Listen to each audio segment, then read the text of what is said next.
Okay, so today we're going to look at and explore the book Gyokko-ryu Legacy and Techniques by Ishizuka Tetsuji.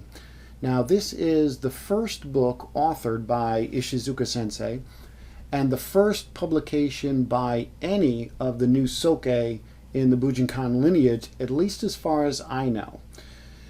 For those familiar with the Bujinkan, you'll know that Dr. Masaki Hatsumi, the Sōke of the 9 schools that comprise the Bujinkan, passed down the Sōke-ship of these schools to 8 of his students around 2018-2019, somewhere in that time frame. Now, Ishizuka Sensei is the current Sōke of the Gyokko-ryu school. Now, this book serves both as a densho, that is a traditional scroll, has the list of the kata and descriptions of each of the kata, those kinds of things, as well as a resource for the history and the tradition. It also includes really a fascinating biographical section about Ishizuka Sensei, which offers really personal insights into his life and journey. Let's talk a little bit about the book details. I think the book is beautifully crafted. It's hardcover, it's got gold lettering. The pages are printed in black and white, and it includes a ribbon marker for convenience.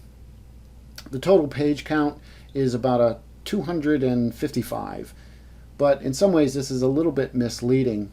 The main content, the English portion of the book, comprises approximately 142 pages. The remainder of the book includes extensive notes for further study, which is great, as well as the original Japanese manuscript. Now, for readers fluent in Japanese, the second half of the book may be invaluable. However, for non-Japanese speakers and readers, it might hold limited utility, right? It might be limited value. Now, the notes section, again, is a great resource for those wishing to delve deeper into specific terms and concepts. Let's talk about some of the highlights here. What are some of the strengths? What do I like about the book? Well, I think it's a good quality construction. So the hardcover is sturdy. I think it's visually appealing. It looks nice.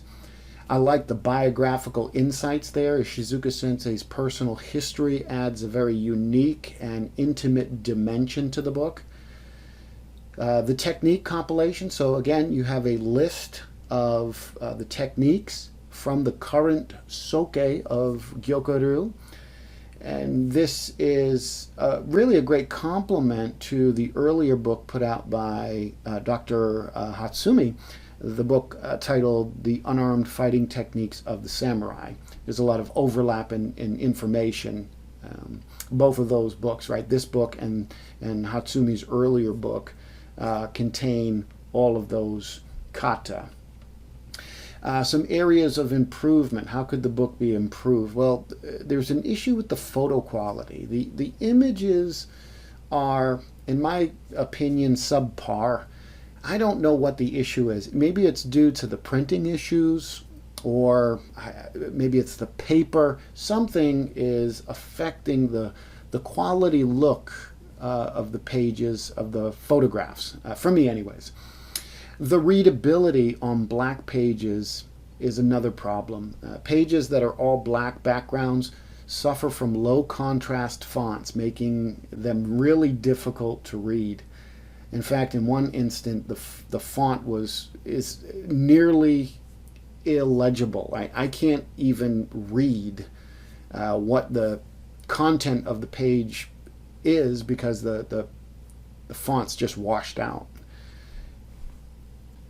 Final thing I would say is that there's limited new content. So while the book is historically significant, it doesn't introduce much that's new for those familiar with existing Gyokko-ryu material. There's not a whole lot that's new. Some of the history is new. Some of Ishizuka's personal biography is wonderful. It's new. I haven't seen it. Maybe others have seen it elsewhere, but that's kind of new. But there's not a whole lot of new material. So let me tell you my final thoughts here. Overall, I think Gyokko-ryu is a well-constructed, and I think it's an important publication for Bujinkan practitioners, particularly for those collecting materials from the current Sōke. However, it's a mixed bag. The historical and personal aspects are commendable, but the printing and content is limited, and it kind of makes it less essential for those who already own Hatsumi Sensei's earlier works or other Gyokko-ryu resources. Additionally, obtaining this book may prove challenging.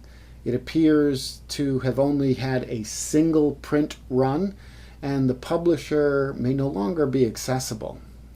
If you do find it secondhand, you're likely to pay a steep price for it. So if you go on eBay and you happen to find somebody selling it, you're probably going to find it very expensive. So for collectors and enthusiasts, this book could become a rare gem for your collection. For others, particularly those with prior materials, it might not be worth the effort or the expense of trying to obtain it. This is one of those books that you really, if you really wanted it, you probably should have jumped on it. If you don't already have it, you may very well never be able to find it available again. Well, those are my thoughts. I hope this has been helpful.